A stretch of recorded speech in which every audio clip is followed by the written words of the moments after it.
उत्तराखंड में पूर्व मंत्री और कांग्रेस नेता हरक सिंह रावत के ठिकानों पर ईडी की रेड, कई दूसरे लोगों के 10 से ज्यादा जगहों पर भी छापेमारी। हरक सिंह रावत पर पीएमएलए के तहत ईडी की कार्रवाई जारी। पिछले साल अगस्त में विजिलेंस विभाग ने की हरक सिंह के खिलाफ कार्रवाई। सीएम केजरीवाल को लेकर ईडी की याचिका पर आज दिल्ली के राउज एवेन्यू कोर्ट में होगी सुनवाई। बार बार समन भेजने के बाद भी पेश नहीं हो रहे हैं केजरीवाल। दिल्ली के मुख्यमंत्री केजरीवाल के निजी सचिव के घर ईडी ने मंगलवार को छापा मारा। 16 घंटे चली पूछताछ। ईडी ने राज्यसभा सांसद एनडी गुप्ता के ठिकानों पर भी मारा रेड। जल बोर्ड के पूर्व मेंबर शलभ के घर पर तलाशी। निजी सचिव के घर ईडी की रेड पर केजरीवाल भड़के, लिखा मनीष सिसोदिया सत्येंद्र जैन की तरह यहां भी कुछ नहीं मिला। आम आदमी पार्टी के आरोपों पर ईडी सख्त, आम आदमी पार्टी नेताओं पर कानूनी कार्रवाई करने की तैयारी। आतिशी का दावा, शराब घोटाले में ईडी ने डिलीट किया ऑडियो। आतिशी के आरोपों को ईडी ने बताया झूठा, कहा अधिकारियों ने कोई ऑडियो क्लिप नहीं हटाई गई। एमपी एमएलए कोर्ट में आज पेश होंगे। आप सांसद संजय सिंह, 15 साल पुराने घेरा डालो केस में है पेशी।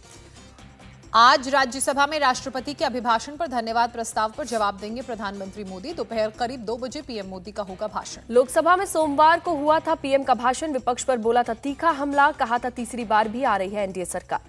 उत्तर प्रदेश में इंडिया अलायंस को लग सकता है बड़ा झटका। बीजेपी और आरएलडी के बीच हो सकता है गठबंधन। बीजेपी नेताओं से मिली जयंत चौधरी। सूत्रों के मुताबिक आरएलडी को मिल सकती है 3 से 4 सीट। जल्द ही हो सकता है गठबंधन का औपचारिक ऐलान।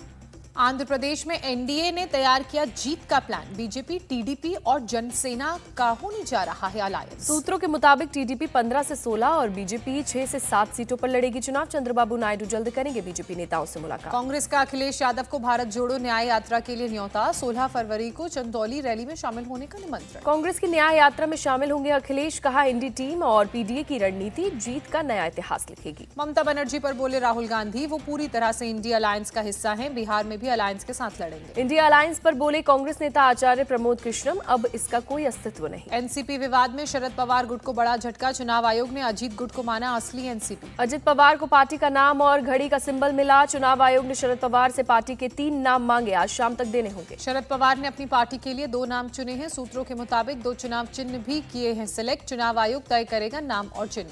महाराष्ट्र के बारामती में एनसीपी कार्यकर्ताओं ने की आतिशबाजी। अजित पवार को एनसीपी का सिंबल मिलने के बाद एक दूसरे को खिलाई मिठाई। मुंबई में भी एनसीपी समर्थकों ने खुशी जताई। एनसीपी का झंडा लेकर झूमते नजर आए कार्यकर्ता। चुनाव आयोग का फैसला विनम्रता से स्वीकार, अजित पवार का बयान। चुनाव आयोग के फैसले के बाद एक्शन में अजीत पवार। मुंबई में मंत्रियों और विधायकों के साथ बैठक, आगे की रणनीति पर चर्चा। शरद पवार की बेटी सुप्रिया सुले का बयान, चुनाव आयोग से ऐसे ही फैसले की उम्मीद थी। उद्धव ठाकरे के साथ जैसी साजिश हुई वैसे हमारे साथ। पार्टी का नाम और घड़ी का सिंबल छीनने पर सुप्रीम कोर्ट का रुख करेंगे शरद पवार गुट के लोग। चुनाव आयोग के फैसले को चुनौती देंगे, सुप्रिया सुले का बयान। शरद पवार गुट के नेता जितेंद्र आव्हान अजित पवार पर भड़के, कहा घर का भेदी लंका ढाए, हमारे पास शरद पवार है इसलिए कोई डर नहीं। महाराष्ट्र के मुख्यमंत्री एकनाथ शिंदे ने कहा लोकतंत्र में बहुमत का महत्व होता है। बहुमत के आधार पर चुनाव आयोग ने फैसला दिया। डिप्टी सीएम फडणवीस ने एनसीपी के सिंबल पर चुनाव आयोग के फैसले को बताया अपेक्षित, कहा हमारा पूरा विश्वास था कि एनसीपी अजित पवार को मिलेगी। बीजेपी नेता सुनील देवधर ने अजीत पवार को एनसीपी का सिंबल मिलने का स्वागत कर कहा बीजेपी, एनसीपी और शिवसेना की सरकार महाराष्ट्र को ऊंचाइयों तक ले जाएगी। सुनील देवधर ने शरद पवार पर साधा निशाना, कहा शरद पवार जी हमेशा कानून को अपना जागीर समझते रहे। घड़ी ने उनका साथ नहीं, समय ने उनका साथ छोड़ दिया।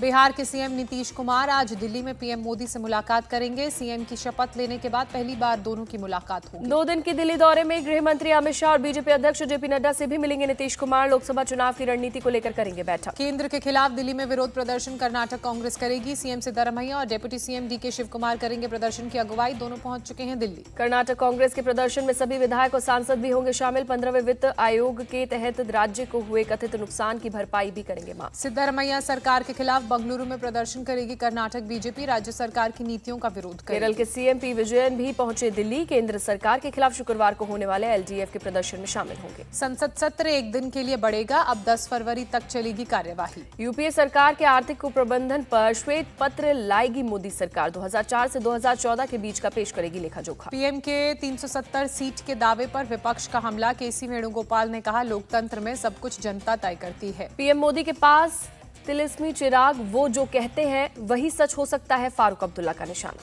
उत्तराखंड विधानसभा में मुख्यमंत्री पुष्कर सिंह धामी ने यूसीसी विधेयक पेश किया।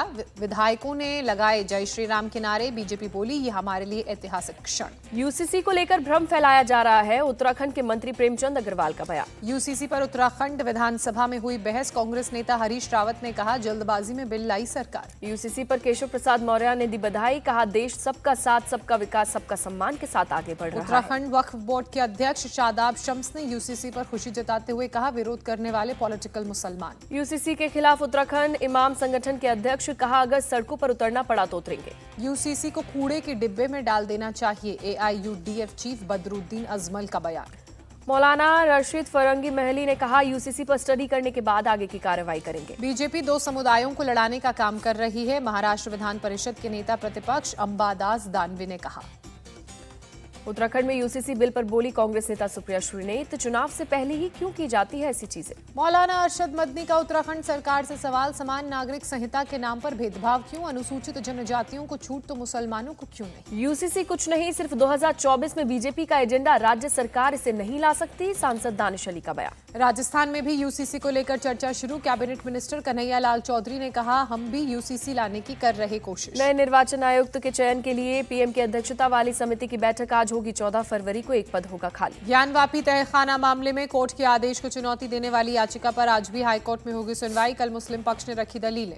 ज्ञानवापी के बाकी तहखानों के एएसआई सर्वे की मांग वाराणसी कोर्ट 15 फरवरी को करेगा सुनवाई। मथुरा में औरंगजेब ने मस्जिद के लिए तोड़ा था कटरा केशव देव मंदिर। आरटीआई के जवाब में एएसआई का बड़ा खुलासा। बागपत में लाक्षागृह के बाहर सुरक्षा बल तैनात। कोर्ट ने हिंदू पक्ष को दिया है जमीन और मजार का मालिकाना हक।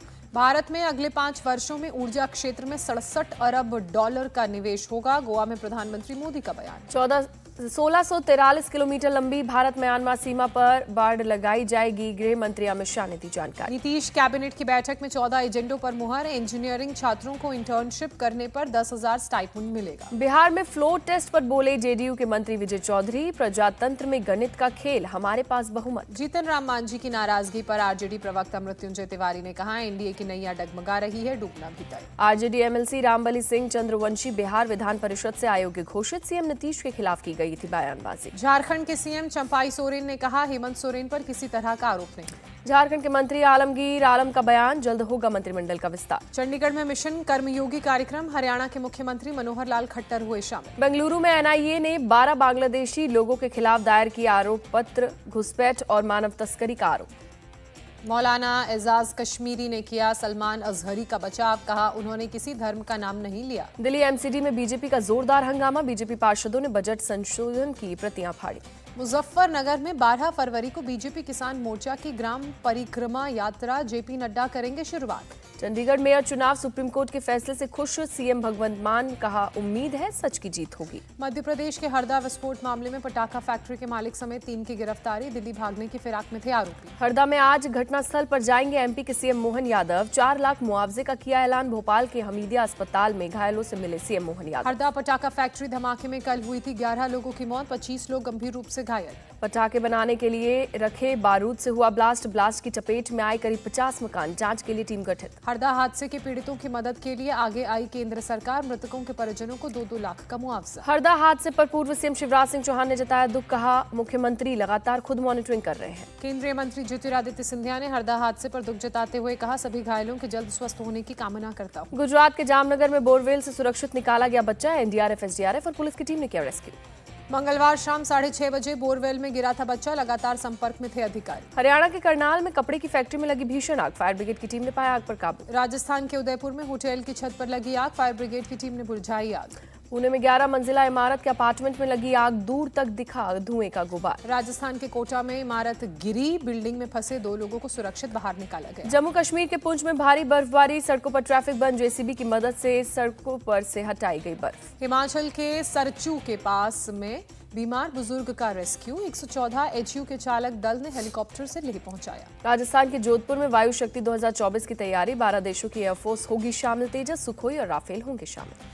श्रीलंका ने तमिलनाडु के 12 मछुआरों को रिहा किया। समुद्र में मछली पकड़ने के दौरान गिरफ्तार किया था। बिहार के मधुबनी में ताबड़तोड़ फायरिंग में 2 लोगों की मौत, 3 लोग घायल। जमीन में पानी बहाने के विवाद में चली गोली, एक पक्ष के तरफ से फायरिंग की गई, दूसरे पक्ष के 5 लोगों को गोली लगी। फायरिंग में मां बेटे की मौत हुई। दिल्ली से लश्कर का एक्टिव मेंबर रियाज अहमद गिरफ्तार, एलओसी के पार से हथियार और गोला बारूद लाने में था एक्सपर्ट। जाली नोट सप्लाई मामले में यूपीएसटीएफ का एक्शन, 2 लोगों को गिरफ्तार किया। ओडिशा के मयूरभंज में पुलिस को मिली बड़ी सफलता, गाड़ी से 120 किलो गांजा बरामद, पुलिस ने 2 तस्करों को किया गिरफ्तार। महाराष्ट्र के पुणे में 267 अपराधियों का हुआ परेड, डीसीपी क्राइम ने सभी को पुलिस कमिश्नर के सामने परेड कराई। महाराष्ट्र के नवी मुंबई में सकल मराठा समाज का पुलिस के खिलाफ प्रदर्शन, लापता लड़की के मामले में पुलिस पर लापरवाही का आरोप लगाया। सकल मराठा समाज ने लड़की के साथ लव जिहाद का आरोप लगाया। लड़की के मां बाप की शिकायत के बावजूद लड़की को लड़के के साथ जाने दिया। हिमाचल प्रदेश के कांगड़ा में 2 पर्यटकों की मौत, बर्फ की वजह से फिसलकर खाई में गिरने की आशंका। भारत नवी बार अंडर 19 वर्ल्ड कप के फिनाले में पहुंचा। सेमीफाइनल में साउथ अफ्रीका को 2 विकेट से हराया। कप्तान उदय सहारन प्लेयर ऑफ द मैच बने।